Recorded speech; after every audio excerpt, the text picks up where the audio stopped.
علی ولی اللہ.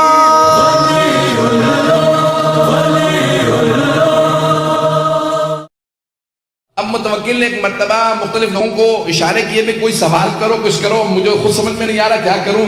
ایک گھبراہٹ سب پہ روب سا طاری ہو گیا. امامت اسے کہا جاتا ہے.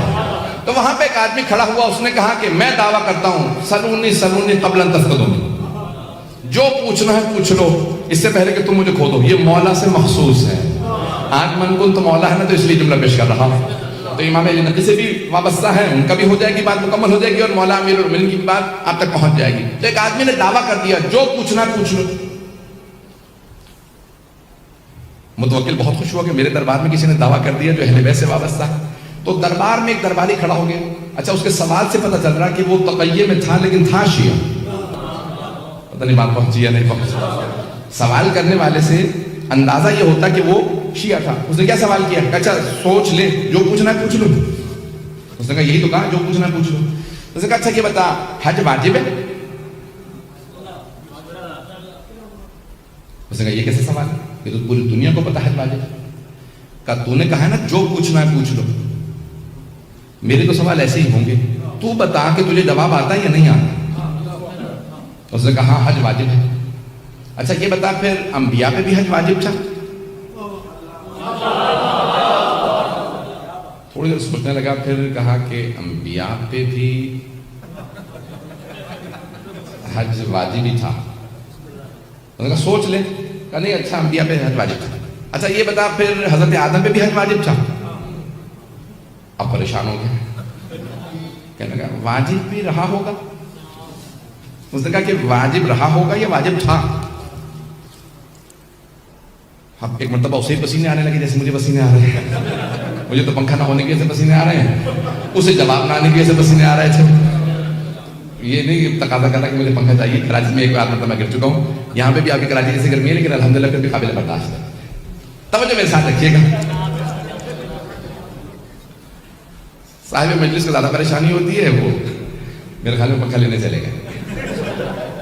توجہ رہے گی میرے ساتھ. تو ایک مرتبہ کہا کہ بتا حضرت آدم پہ حج واجب تھا؟ اس نے کہا کہ واجب ہی ہوگا، واجب رہا ہوگا. اس نے کہا اچھا یہ بتا واجب تھا یا واجب رہا ہوگا؟ اس نے کہا نہیں واجب تھا. اس نے کہا اچھا اگر حضرت آدم پہ حج واجب تھا تو بتا انہوں نے کیا تھا حج؟ آپ تو ایسے خاموش بیٹھے جیسے آپ لوگوں سے پوچھ لیا میں نے سوال. تو کہنے لگا کہ بھئی کیا ہی ہوگا، اگر واجب تھا تو انہوں نے کیا ہی ہوگا. کہا بتا انہوں نے حج کیا تھا یا نہیں کیا تھا؟ تو کچھ سوچ کے کہنے لگا حضرت آدم نے حج کیا تھا. اس نے کہا کیا پوچھ لے گا زیادہ سے زیادہ. کہا حضرت آدم نے حج کیا تھا. کہا اچھا یہ بتا اگر حضرت آدم نے حج کیا تھا تو ان کا سر کس نے مونڈا تھا؟ حلق واجب ہے، حج میں سر کا مونڈنا واجب ہے. جناب آدم تھے زمین پہ پہلے بشر. پتہ نہیں آپ تو. کہا اگر انہوں نے حج کیا تھا تو بتا ان کا سر کس نے مونڈا تھا؟ اب بہت پریشان ہوا. کچھ دیر بعد کہتا ہے مجھے نہیں پتا. وہ پوچھنے والا بہت ذہین تھا. اس نے کہا جتنی اونچی آواز سے کہا تھا نا سلونی، اتنی ہی اونچی آواز سے کہے مجھے نہیں پتا، تو جاہل ہے، تجھے کہنا ہی نہیں چاہیے تھا سلونی. ایسا نہیں کہ میرے پاس بھی مجھے ہوا آ رہی ہے، میرے لیے اتنا کافی ہے. ایک مرتبہ اس نے کہا کہ اگر نہیں جانتا تو کہہ تو جاہل ہے. اس نے کہا کہ ہاں میں جاہل ہوں، نہیں جانتا. اب متوکل کو پریشانی ہوئی. کہا میرے دربار میں کوئی ایسا ہے جسے اس سوال کا جواب آتا ہو؟ سارے درباری امام علی نقی کو دیکھنے لگے. جب سب نے امام علی نقی علیہ السلام کو دیکھا، متوکل چہرے پڑھ رہا تھا، اس نے بھی امام کی طرف رخ کیا. کہا فرزند رسول کیا آپ جانتے ہیں؟ مولا نے کہا ہاں میں جانتا ہوں. کہا بتائیے پھر جناب آدم نے حج کیا؟ امام نے کہا ہاں. کہا بتائیے سب سے پہلے جناب آدم ہی نے کعبہ بنایا تھا. اب یہ بہار میں بڑا تفصیلی واقعہ موجود ہے، وقت نہیں ہے. امام نے کہا حضرت آدم نے سب سے پہلے کعبہ بنایا، اور اللہ نے کہا آدم آپ کی نسل میں ہاجرہ آئے گی، صفا مروہ کے درمیان چلے گی. یہاں پہ سعی ہے، اس کے بعد حلق ہے. تو کہا حلق کس نے کیا؟ کہ جب حلق کی نوبت آئی تو جناب جبرائیل جنت سے یاقوت لے کے نازل ہوئے. جناب آدم کے سر پہ پھیرتے جاتے تھے، جہاں جہاں پھیرتے جاتے تھے بال گرتے جاتے جاتے تھے. جہاں جہاں اس یاقوت کی روشنی گئی اللہ نے سب کو حرم قرار دے دیا.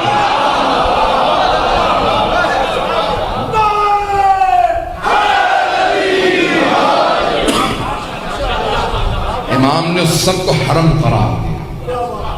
ایک مرتبہ متوکل نے کہا فرزند رسول آپ کہیے سلونی.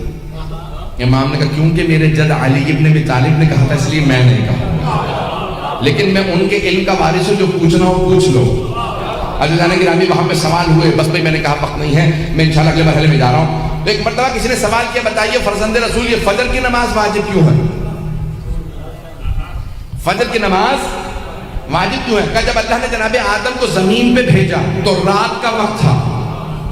ایک تو جنت کی جدائی، دوسرے اللہ کی ناراضگی، تیسرے جس جگہ پہ آئے وہاں تاریکی ہی تاریکی. تو جناب آدم پوری رات روتے رہے. اچانک جیسے ہی صبح صادق ہوئی زمین کی مشرقی طرف ایک مرتبہ ایک لکیر سے کھینچی جسے صبح صادق کہتے ہیں. تو جناب آدم سمجھ گئے یہاں پہ روشنی آئے گی. اس روشنی کو دیکھتے ہی صبح صادق کے وقت جناب آدم نے 2 رکعت نماز شکرانہ پڑھی. پروردگارہ تیرا شکر ہے یہاں روشنی آئے گی. اللہ نے کہا آدم تیری پوری نسل میں یہ تیری 2 رکعت نماز میں نے واجب قرار دی. یہ یادگار جناب آدم ہے. یہ جناب آدم کی یادگار ہے کہ 2 رکعت. بس اسی طرح سے ظہر اثر مغرب عشاء سب پوچھا، سارے سوالات کرتے رہے. یہاں تک کہ ایک مرتبہ ایک چور کو لے کے آئے اور اس چور سے ایک مرتبہ متوکل نے خود پوچھا کہ واقعی تو چور ہے؟ اس نے کہا کہ جانتا ہے چوری کی سزا کیا ہے؟ کہا ہاں ہاتھ کاٹا جائے گا.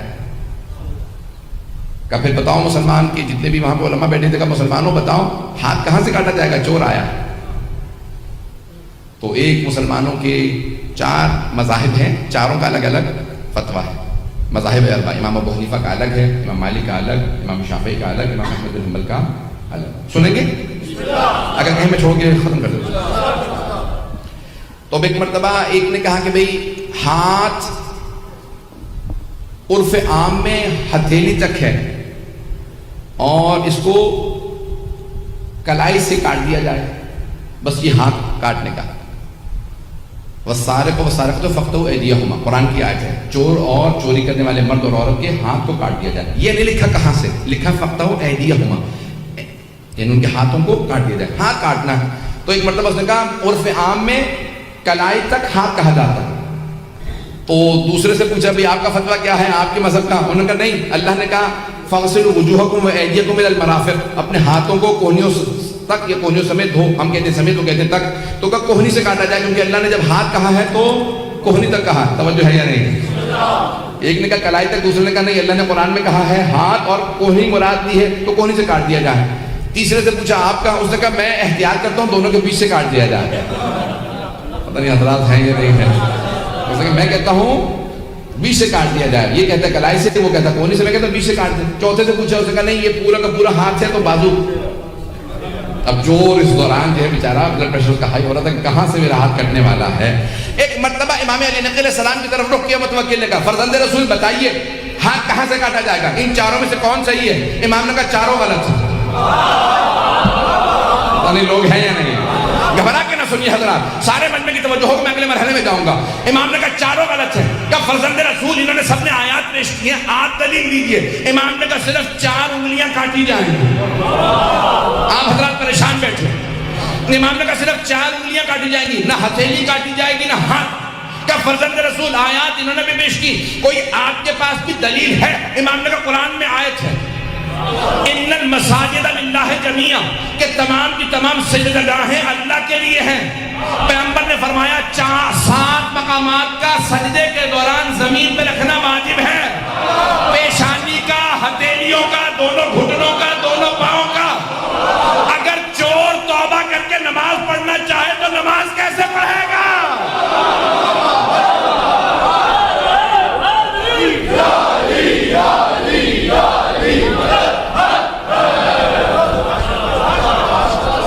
اگر چور توبہ کر لے تو ہاتھ نماز کیسے پڑھے گا اگر ہاتھ کٹا ہوا ہوگا؟ تو اس لیے صرف 4 انگلیاں کاٹی جائیں گی. پیغمبر نے بھی 4 انگلیوں کا حکم دیا تھا. میرے جد امیر المومنین نے بھی 4 انگلیوں کا حکم دیا.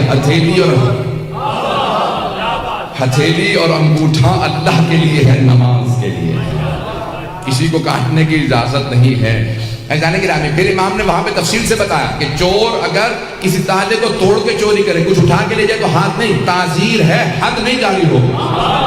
پتہ نہیں لوگ ہیں یا نہیں، حد جاری نہیں ہوگی، تعزیر ہوگی، کوڑے لگیں گے لیکن ہاتھ نہیں کاٹ سکتے کیونکہ اس نے تالا نہیں توڑا۔ تیسرے، اگر وہ یا اس کے بچے بھوکے تھے اور اس نے چوری کی تو ہاتھ نہیں کاٹ سکتے، تعزیر ہوگی کیونکہ جرم کیا ہے، کوڑے لگ سکتے ہیں، جرمانہ ہو سکتا ہے، جیل ہو سکتی ہے، ہاتھ نہیں کاٹ سکتے کیونکہ حاکم پہ واجب ہے کسی کو بھوکا نہ رکھے۔ یہ پاکستان